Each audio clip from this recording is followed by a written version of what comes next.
Hey guys, so welcome to another episode of the Sober Spartan Podcast. I'm your host, Andrew Nichols, and we're here to help people win the battle against alcoholism with stories of strength, resilience, and discipline. And I also want to be able to share the different tools that I've been able to pick up and put into my tool belt along my sobriety journey and just on my personal development, becoming a better person. And today, in episode 2 of the podcast, I'm going to want to talk about something that's brought a lot of value to my life and it has helped me immensely. So what that is, we're going to be talking about the R.I.S.E Core values. And so the R.I.S.E Core values is an acronym. And so it's R.I.S.E, which stands for responsibility, integrity, service, and excellence. And so when I started my journey in sobriety, I didn't have any sort of framework or anything like that, or a set of core values that can kind of keep me in alignment with the person I wanted to be, right? Because I think that having core values like this can help in you staying in line with whoever you decide you want to be, right? So I didn't have these core values, and I ended up learning this from one of my mentors. His name is Ryan Stewman, and he owns many companies. But one of the companies that I don't work there or anything, but I'm associated with is it's a business association, and it's called Apex. So that's kind of where I learned this, and he basically said, like, straight up, like, these are the core values. They're laid out. They've helped a lot of people live a better life. Why would you spend so much time trying to come up with your own when you can just go ahead and take these and implement them into your life and adopt them as your own, which is exactly what I did. And they had such a big impact on me and my life that I couldn't not share them. So I'm taking this opportunity, and I'm really excited to share this with you because I think it's gonna really help. Especially if you're trying to get sober, or if you've been sober for a while but you're kind of struggling, and then even if you're just someone who wants to be a better person in general, like, these are definitely going to help you. It's a good foundation to live just a better life. So kind of what they are is, it's like I was saying, it's like a foundation. And so any decision or action that you make, it's like you can go back and just, is that aligning with the person that I decided I wanted to be, right? So the first one here is responsibility. And this one's about taking ownership in your life. So the way I was taught, and like, straight up, fuck your excuses.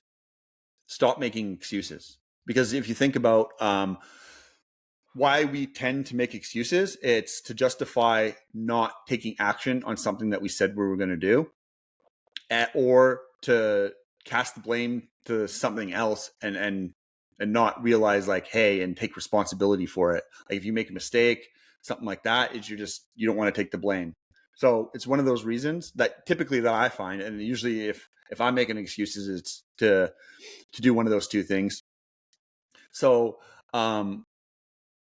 you basically just have to realize that, like, no one's coming to save you, and you have to be able to take the power back into your own hands, because, like, there's things you can control and there's things you can't control. So the things we can't control are like the external factors. Like, you can't control what other people do, their actions. You can't control the weather. You can't control traffic, anything like that. But the things you can control are anything that you do or say or think. And when you're able to take that responsibility, you have the power in your hands to kind of control your outcomes a lot better than if you don't have that type of thinking. So basically, just stop making excuses, and then you'll have this framework, this core value to kind of fall back on. So you'll be more conscious of when you do make excuses. You'll be able to think, like, oh, hey, I'm making an excuse. I'm trying to avoid this, right? Or I'm making an excuse. I made a mistake. I don't want to take the blame because I don't want to get in trouble, or whatever the case may be. So that brings us to the next one, which is integrity. And so this one's one of my favorite ones. And I think for me, it had the most impact in my life. And so this one is about the foundation of trust with other people and in yourself. So what integrity is it's doing what you say you're going to do when you say you're going to do it. And this builds trust with other people, because just think about it. Like, if you say something and then you do that thing time and time again, people are going to say like, oh, this person's reliable. I can depend on this person, and I can trust their word, right? Because they have proof of them saying something and then going forward and doing it.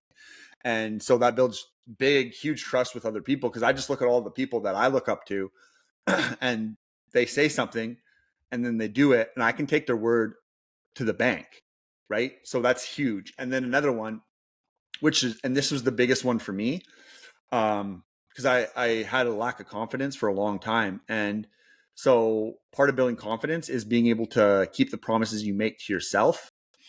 And part of doing that is saying you're going to do something, and then you follow through and you do it. And that's the biggest way to build confidence with yourself, because then you start building up proof that you're able to do the things that you say you're going to do on a consistent basis over time, right? So that was massive on building my confidence.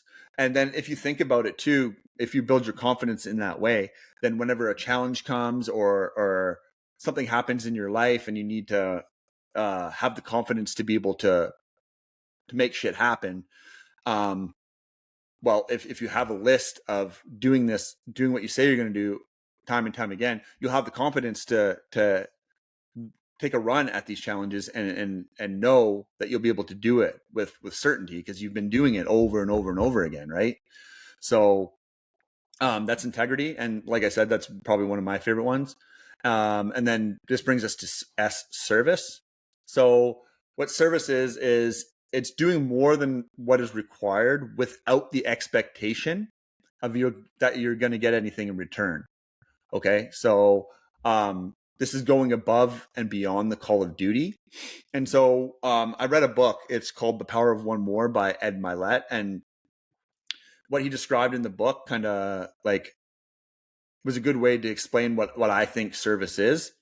And it's able to do one more of whatever you do, right? It's doing that little bit extra. So some of the things that he explains in the book is like, if you're going for a workout, the easiest way to implement it is just to do one more rep on all the workouts you're doing, right? And then you start to build the habit, and then it becomes a default to do more than what is required. Or like if you're in sales and you're doing 100 sales calls in a day, and you're doing that one more a day, like the compounding effect is pretty crazy, because then if you're working a 5-day week, that's 5 more calls you're doing per day.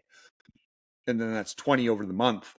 And then if you take it over a year, 52 weeks, that's 260 more calls that you would be doing that you wouldn't have normally done it if you didn't do that one more, right? And like I was saying before, the best part about this is building habits and making your default doing more than what is required, like above average.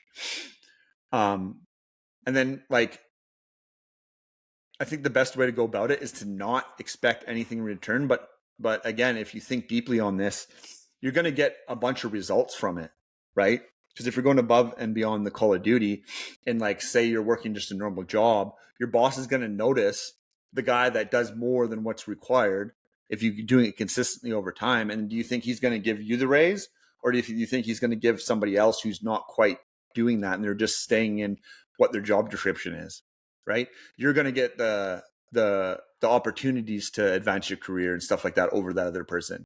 And if you don't, then that's another conversation about if you should stay with that job or not. But another thing I can think of is going back to sales, for example. If you're going above and beyond the call of duty, doing that little bit extra, do you think that the people that you're working with would be more inclined to give you referrals and send business your way if you made their experience that much better than what they would experience with somebody else who wasn't living in this way? So service is a massive one too. And then we're coming on to the fourth one, which is excellence.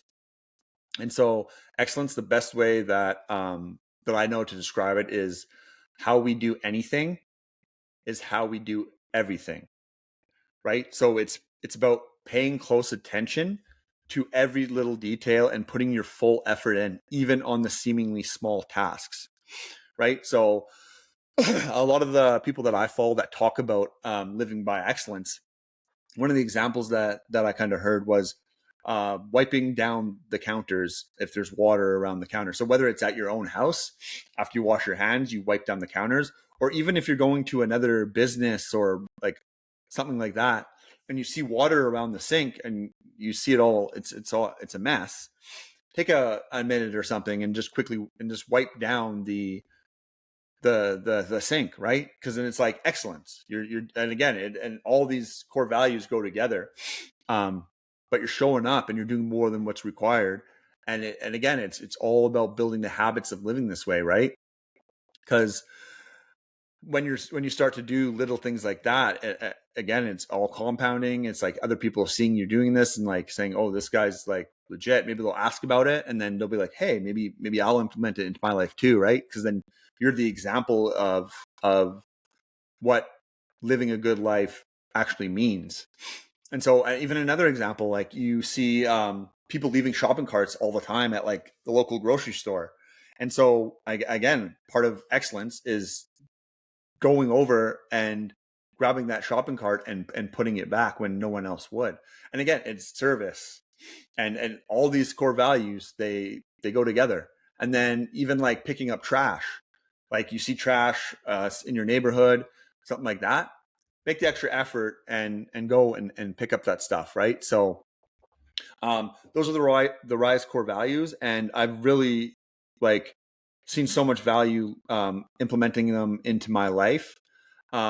So the last thing I kind of want to talk about here is like we can learn all we want about different things. Like you can take these core values and learn about them and know what they are, but if you're not actually living by them, uh, then what's the good of actually learning about it, right? So what you're going to want to do is you're going to actually sit down and really think about the type of person you want to be. Okay. And then ask yourself if these core values that I'm talking about align with that. And if they don't align with the type of person you want to be, I would still suggest that you sit down and then maybe come up with your own if these aren't like in alignment with the person you want to be. But if they are in alignment with the person you want to be, and you're like, hey, like I like these core values, they resonate with me, this is how I want to live my life, then the next step from there would be to write them down and make sure that you understand them, and then actually either print them out or have it written and post it up somewhere so you can actually see them day in, day out, so it gets ingrained with you. So if you start to make an excuse or something like that, or you say you're going to do something and you don't do it, then you're like, okay, well, this isn't in alignment with the person I said it was me. I told myself I was going to wake up tomorrow at 5 a.m. to go to the gym. And so when the alarm goes off and you're in your nice warm covers and you just want to hit the snooze button, you're going to think like, hey, well, that's not what I said I was going to do. And that's not living the way I told myself I wanted to live to be the person I want to be. Right. So make sure that they're posted and you're able to see them every single day. And so from there, if you have any other questions, anything like that, you need some clarification, anything, make sure to follow me on social media. I'll have all my contact information in the show notes. But that's all I got for this one. So I will see you on the next one.